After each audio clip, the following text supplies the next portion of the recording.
So for now, because there was nothing like that. There's nothing like that. Never happened. All right. Let's talk about the current security situation away from it. And as an elected leader, as someone who has been in government right now, Senator Homa Bay County, where do you trace the problem of insecurity in this country today? Well, insecurity has been with us for many, many years. It's not starting today. But the new brand of insecurity where you use terror, and by terror you mean you just kill so many people sporadically here and there until you bring fear amongst people. That is a new tactic that has just come about. It came about, I think, since we ventured into Somalia. And I have my own ideas whether we should have ventured there or not. I think we should have, because they were picking our tourists here, harassing us every day, and they were killing us even at that time. So you want to have a peaceful neighbor that would not cause you trouble. And I think that is what Kenya went there to do, to restore order and help the government of Somalia sort out itself. But of course now they have declared a jihad on us, and they are using terrorist tactics to cause havoc here and there and cause fear. I think that is where I would trace it. How we'll deal with it is a different issue. If you asked me that, I may give my ideas on how we should deal with it. What would the idea be? Because the government as it now is trying to grapple with the scenario of insecurity. At the moment, what they're doing is make sure that easily first, is pacified, if you like. Removing illegal immigrants or people who are not supposed to be there, or refugees who made their way into Isili and other areas, as they're expanding to Mombasa and other areas.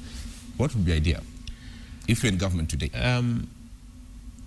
What is happening in Isili is not going to be helpful much, and it is also happening in Homa Bay. Let me tell you, I was called by a young lady from the Somali origin, from the cells in Homa Bay, speaking perfect Luo, because that's where she was born, and that is where her father was born and her grandfather was born.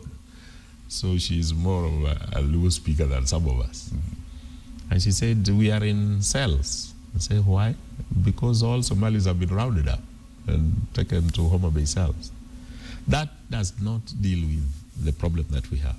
Because, first of all, it will make these people very resentful. They will feel like they are not Kenyans. They feel like they're being targeted.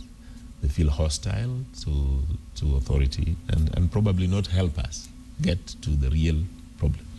If you want to get to the bottom of most of these security problems, you deal with intelligence.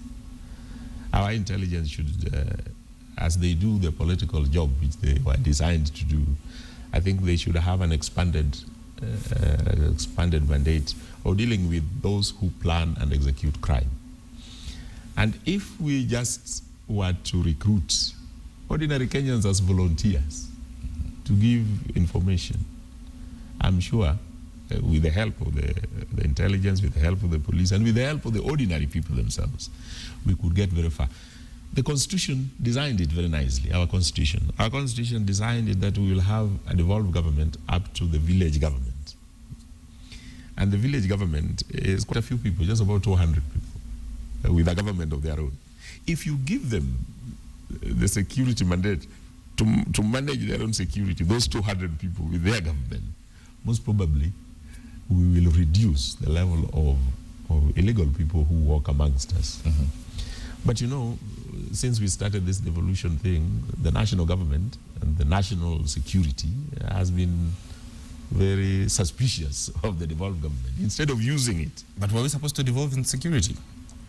In security. No. We were supposed to devolve security. In fact, if you look at the law that we passed, in fact, it was sponsored by the late Honorable Saitoti, said that the county government will, in fact, the governor will chair the security apparatus in the county. And if we just used that government and told them part of your job is to secure your village and give them confidence and give them apparatus to do it because the police are not sufficient. They can't do it. The communities must protect themselves and take that role themselves and then help the police. But if you leave a police officer who was born in Soba and you take him to Moyale and you tell him to take care of the security, and there are only 5 amongst a population of several, they don't even know the names of those people. The people they don't know the language of those people. Those people don't even trust him. How would he bring security? He would just carry a gun, and that is all. So, in fact, insecurity of this nature doesn't even require guns. It requires intelligence and interaction. Yeah,